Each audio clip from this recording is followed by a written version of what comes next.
బాలీవుడ్ నటుడు సైఫ్ అలీ ఖాన్ కు కేంద్రం షాక్ ఇవ్వబోతోంది. పటౌడీ కుటుంబానికి చెందిన 15,000 కోట్ల ఆస్తులను ప్రభుత్వం స్వాధీనం చేసుకునేందుకు రెడీ అయింది. ఎనిమీ ప్రాపర్టీ చట్టం ప్రకారం దేశ విభజన తర్వాత పాకిస్తాన్కు వెళ్లిపోయిన వ్యక్తులు ఆస్తులను కేంద్రం స్వాధీనం చేసుకోనుంది. తమ వారసత్వ ఆస్తులను ప్రభుత్వం స్వాధీనం చేసుకోకుండా డివిజన్ బెంచ్లో ఈ ఉత్తర్వులను పటౌడీ కుటుంబం సవాల్ చేయనుంది. బాలీవుడ్ నటుడు సైఫ్ అలీ ఖాన్ కుటుంబానికి చెందిన 15,000 కోట్ల ఆస్తులను ప్రభుత్వం స్వాధీనం చేసుకునే అవకాశం ఉంది. మధ్యప్రదేశ్ రాజధాని భోపాల్లో ఉన్న పటౌడీ కుటుంబానికి చెందిన ఫ్లాగ్ హౌస్ ను ప్రభుత్వం అధీనంలోకి తీసుకునే అవకాశం ఉంది. సైఫ్ అలీ ఖాన్ కు వారసత్వంగా వచ్చిన దాదాపు 15,000 కోట్ల ఆస్తిని కేంద్రం స్వాధీనం చేసుకోనుంది. చారిత్రక రాచరిక రాష్ట్రాల ఆస్తులపై 2015 నుంచి ఉన్న స్టేను మధ్యప్రదేశ్ హైకోర్టు ఎత్తివేసింది. ఈ కేసులో అప్పిలేట్ అథారిటీ ముందు తమ వాదనలను వినిపించాలని సైఫ్ అలీ ఖాన్, ఆయన తల్లి షర్మిలా ఠాకూర్, సోదరీమణులు సోహా అలీ ఖాన్, సబా అలీ ఖాన్, పటౌడీ సోదరి సబీహా సుల్తాన్లను హైకోర్టు ఆదేశించింది.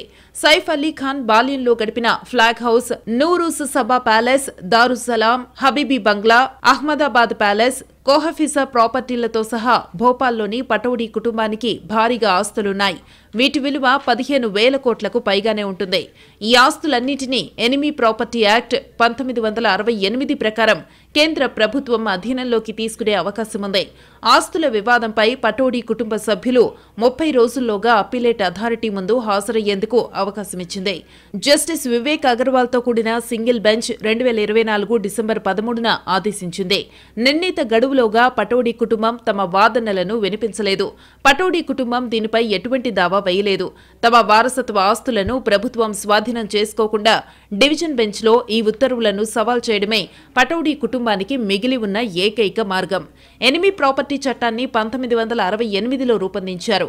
ఈ చట్ట ప్రకారం దేశ విభజన తరువాత పాకిస్తాన్కు వెళ్లిపోయిన వ్యక్తులు భారత్లో వదిలిపెట్టిన ఆస్తులపై కేంద్ర ప్రభుత్వానికి అధికారం ఉంటుంది. భోపాల్ చిట్టచివరి నవాబ్ హమీదుల్లా ఖాన్ కు 3 కుమార్తెలు.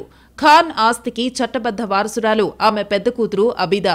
ఆమె 1950లో పాక్ వలస వెళ్లిపోయారని కేంద్ర ప్రభుత్వం స్పష్టం చేసింది. దాంతో ఈ ఆస్తి ఎనిమీ ప్రాపర్టీ చట్టం కింద ప్రభుత్వానికి చెందుతుందని తెలిపింది. అయితే నవాబ్ రెండో కుమార్తె సాజిదా సుల్తాన్ వారసురాలిగా ఈ ఆస్తిపై తనకు హక్కుందని కోర్టును ఆశ్రయించారు. భోపాల్ అహ్మదాబాద్ ప్యాలెస్ సమీపంలోని flag staff house Saif Ali Khan కుటుంబానికి చెందింది.